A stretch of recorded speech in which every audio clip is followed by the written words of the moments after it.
Hürmetli vatandaş, bugünkü leksiyalarımızı başlayıyoruz. Leksiyada sıdağa giriyoruz, Washington'da sözleyimiz. Bugün çizla 2023 yıl 12. ayının 5. günü vatandaş. Haftiga Seyşembe. Bugünkü vaziyetimizin esas hazır dünküde her xil sahala boyunca kitap kilovatıda en asaslığı imaret kesbi ticareti. Bu bir vaziyet. İkincisi aldığımız 7. günü Avrupa İttifakı ile Cumhur'un yukarıdakilerle sohbeti Beijing'de başlandı. Bunda Avrupa İttifakı muhakeme kıldığın temalarning içinde yoki Cumhur taraf bilan so'zlashadigan mavzular içinde kishilik huquq masalasi bor.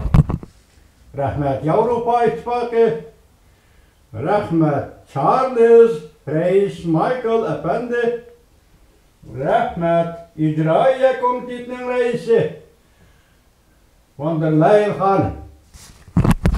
Bugün şuna münasebetli kişilerle leksiyada paylaşımız vatandaşlar. Biz aralıkta şundak bir ağız gap kıldık. İnsanlar da var vatandaşım. 2. ay yoki Cumhur'un bahar bayramı yetib kelish arifasida Cumhur'da zo'r o'zgarish yuz berdi. Avval buni ifodasi sifatida Tayvan şirketleri Cumhur'da takılırdı yoki Tayvan şirketleri Cumhur'dan çekinirdi degan edik. Hozirgi kunlarda Tayvan çekindi, Tayvan şirketleri çekindi, mesela Fuşkan çekindi. Barliq Tayvan şirketleri çekindi. Yani bir çıdımaslık Cumhur Kompartiyasının hozir Tayvan şirketlerinin Cumhur'dan çekilişi de naq pul, Cumhur Bankası koygan naq pul buldu da o şirketlerin. Şu naq pulni bankadan chiqarib olishga ruxsat yo'q. Pechatlendi Tayvanlik yoki Tayvan şirketleri Cumhur Bankası'da amanet koygan pulni chiqarib olamidi vatandaş? Hozir o imaret kasbi tijaratiga munosabatli kaldı Cumhurda yuz berayotgan bir o'zgarish hayron qalasiz. Balki tushungandan keyin hayron qolmasligingiz mumkin. Masalan, Shanghai, Shenzhen, Guangzhou qatorli katta shaharlar Cumhurning iqtisodiy taraqqiyotida asosli rol o'ynagan shaharlarda imaret kasbi tijarati bo'yicha mesela bir iki eğiz yoki bir to'rt eğiz yurishlik uylarni 5-6dan setib olgan savdogarlar yoki sizga o'xshab bizga o'xshab fuqarolar hozir qiyin sharoitga tushib qolib bu uylarni yo setib chiqara olmay yo tushib ketgan bahoga chiday olmay hozir danq etib qolishdi, gangrab qolishdi. Ularning oxirgi bir chorasi nima desangiz, aşı öyləni bankadan qarz algan pul hesabati seviyesi temponluğunda. İkinci bir hoşnulağı ve tonuş bilişlerge bu öyləni bekarıqda berdiğan bol. Bunun qoyulgan şart nima desem, ben bankadan 50 ming yuan qarz algan edim. Muşu pulni төлesang, muşu öyni sana bermen. Onun burun onun şu öy egisiga bankaga tölegan pullarni hesablamay. Yani özü chiqim qilgan qandaq sommalarni pulni hesablamay. Faqat bankadan qarz olgan 50 milyon 50 ming yuan pulum edi. Sen şu pulni төлesang muşu öyni sana berib etdim. Man şunun bilan hozir Beijingdami? Hatta Beijingdami öy bahası tushib ketib ko'chaga chiqib yig'layotgan suratlar o'tirib keldi. U mayli uy bahasi tushib ketdi. Nimalar bo'lsa, yana uy sening ilkingda bo'lsa, buni mayli deb turayli. Hozir Beijingda och qilib, bir vaqt tamoq yemagan och qilib ko'chaga chiqqan odamlar to'g'ri betdi yig'layotdi vatandash. Bu qaysi to'g'ri beti, masalan, iqtisod kuzatuvchilar to'g'ri beti e'lon qilindi vatandash. Mana muşa halda hazır Cumhur'un öy imaret, kesbi, ticaret ve iktisadi ahval umumiydi. Bütün memleket ortak. Xitoy memleketiga ortak. Endi şu asasda hazır Cumhur Kompartiyasi nima qilish kerak? Kishilarning oldida poni otdi, biz qutqiza olaymiz. Biz öy imaret kesbini qutuldurup qala olaymiz. de po attı kişiler aldı da. Lekin bu atkan po hiç demeki yarımı de vatandaş. Azı karanı, bana anlap koyun. Can halkımı yetti. Can halkımı yetti. Kabahatlik çöş yetip geldi. Mavzulu haber 12. ayının 4. günü Van Vitor bitidi ilan kılın. Haber mındak başlan. Yakında imaret kesbi ticaretini kutuldurmuş, sadaları pütköl cüngünü kaplap gitti. Cüngü pul muamele sahasının 2 nefer yengisi rastılı cüngü hükümeti hem işini kılalaydıqallık işin hemdi. İmaret ticaret kesbini kutuldura alamdı mesela. Muşu kutuldura alamdı degen söz bir yenge. Muşu sözdün, yukarı sözdün kutuldurumuz degen sözdün bir yengisiydi. İkincisi, imaret kesbi ni Cüngü Kompartiyasının kutulduruşu işini alemdi. Demek bunu bir yenge değil. Kutulduruş ve kutulduruş işini bu bir yenge. Ahırda hulası nime? Hem eş kulumdan kilidi, hem işini kılalanı ben deydiğen Cüngü Kompartiyası niqabi sahtipezlik niqab. Niqab bilen oturuğu çıksın o ahırki hesapta. İmaret, ticaret kesbini kutulduralaydıgan hiç kandak çara elip çıkanmıdı. Çaresiz kaldı. Tügüdü. Bilirsiniz, imaret, ticaret kesbi Cüngü iktisadının gol tumuru. Yani Cüngü'de siyasi hakimiyetini saklap duruştan gol tumuru. Bunun da 2-3 yıl kesbi misal kılaylı. İmaret, ticaret ve simon kuruluş kesbi var. İmaret, ticaret ve plat, çivik, sim çivik, plat zavutu işlep çıkırdı, hareket kilidi. İmaret, ticaret ve ahallanı imaretle temilledi. İçtimai paravallık değildi. Muşunda kışlağı bağlı kaldı imaret ticareti. Cüngü cemiyetini tutup durgan belki Cüngü Kompartiyasının mutlak hükmranlığını bugünküce saklap duruvatkan birden bir ticaret şekli. İmaret ticareti vatandaş. Muşu ticaret azı soğuk çılaştı. Hükümet çaresiz kaldı. Kutulduranmadı. Kutulduruşka çaresiz kaldı. Enlikte Avrupa İttifakı'nı kösettik yok orada. En asası kişilik hukuk meselesi. Onun için elektrik maşina. Hazır Avrupa pazarlara kiravatkan elektrik maşina.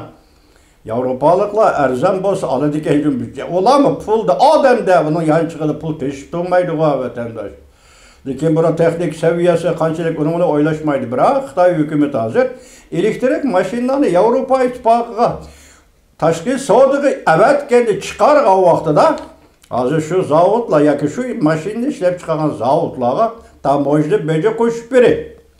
Tamojlu bece koşup biriş bilen bu maşinlerin halkara bazardaki rekabet orunu kütlemek için Cüngü hükümeti bu kadar Reis Van der Leyen hanım bilen Reis Charles Michael, Reis Xi Jinping'in bir vasıta Beycan'da söhbet ötközgende muşu meseleler. Mesela pul hak koşup biriş tamajına o vaxtıda bu rekabet kanunsuz rekabet olacak. Kanun içindeki rekabet demez.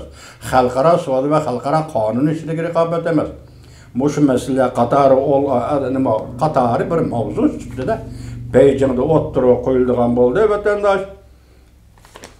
Ahırda siz bunun karankiyen elke haksız öyleni başkaları bir üçten keyin hazır pul qaraydigan yillar torbetida mundaq bir xabar e'lon qilindi. Qarab turing, bu endi Cüngü'nün iqtisodiy ahvolidan boshqa siyosat ahvoli. Masalan, Amerika Qo'shma Shtatlar bilan bo'lgan siyosat ahvoli. Masalan, Xi Jinping Janubiy dengizda cho'ng chataqdir edi. Prezident Joe Bidenga sovuq munosabatlar urushi qo'zg'adi. Dunyoning zo'migarlik huquqini talashmoqchi bo'ldi. Müşya kelgan video film 12. ayının 5. günü yutub halkılık bekle. Mesela Amerika'da zo'migarlik talashmoqchi bo'ldi. Mesela Amerika'dan dünya rehberlik qilish huquqini talashmoqchi bo'ldi.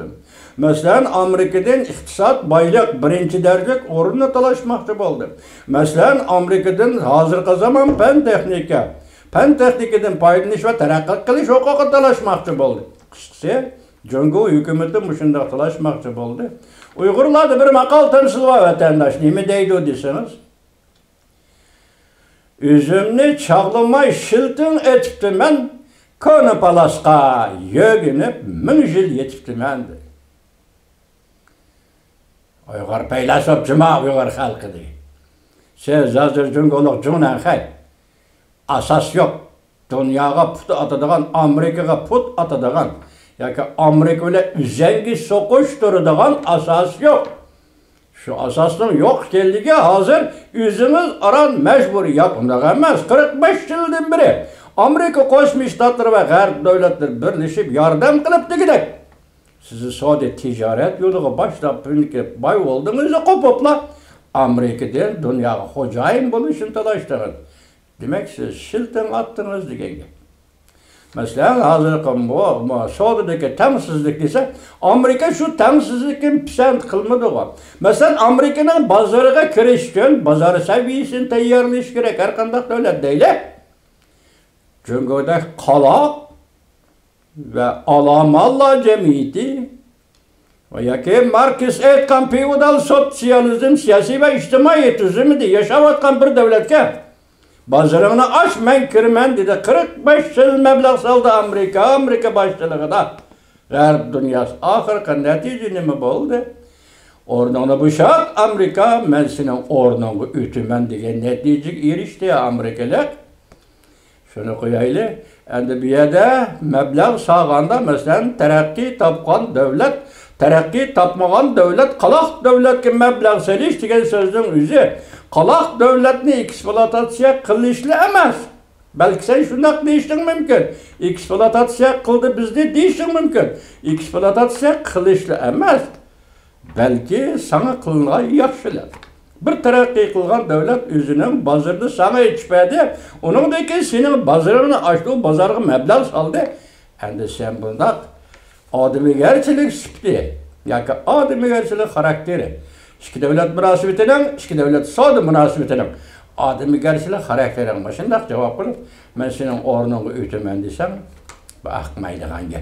Hazır vatandaş her taraftan karısınız. Cüngünün işki ahvali yakınlap kilovatıdı. Bunun hulası şu ki siz ki şunu eytay ki vatandaş. Dep durun ha. Erketin kurultayı çakırılıp birinci 10. 20. degендek. Bu katim 20. kurultay partiya kurultayının çakırılışı Reis Xi Jinping için alayda ehval o ikinci katim vazifege oltardı. Değil. Muşunda ciddi alayda kurultay çakırıp onun 3. umumi jığını kadrlarda tanışış meselesi yani başka siyaset ve iktisat meselelerine münasebet çokum eçilişi gerek. O jığın her yıldan ya kurultay eçilgan deyin keyinki her yıldan 11. ayda eçildi. Hazırgıça 20. nöbetlik partiya kurultayının 3. umumi jığını eçilmedi, açalmadı. Bu nimedin dalalet bir dağıllıkını üzümüz öyle vatandaş. Çünkü kompartiyası 20. nöbetlik 11. umumi jığını açalmadı. Sizlerge ahırda özür soraydığınım ma töt tamdan hemiz kuruk tamdan kanç adli pes avaz bilen sözü sen ma avaz sel kopaldırak çoğumurak çık gitipti o vatandaş. Siz şuna dikkat kılıp sel pesrak koyup anlam. Ma öyle kitap cazılarımda, kitap şikaplarımda koygan çağda belki avaz tanışılışı mümkün. Şunun için beni geçirim, lakin ahırı salim 11. kurultay, 20. kurultayının 11. nöbetlik jığını açalmadı. Bunun sebebini mi? Bu intayın dehşet haber. Bir partiye üzerinin jığını açalmadı dese bu intayın dehşet haber. Vatandaş.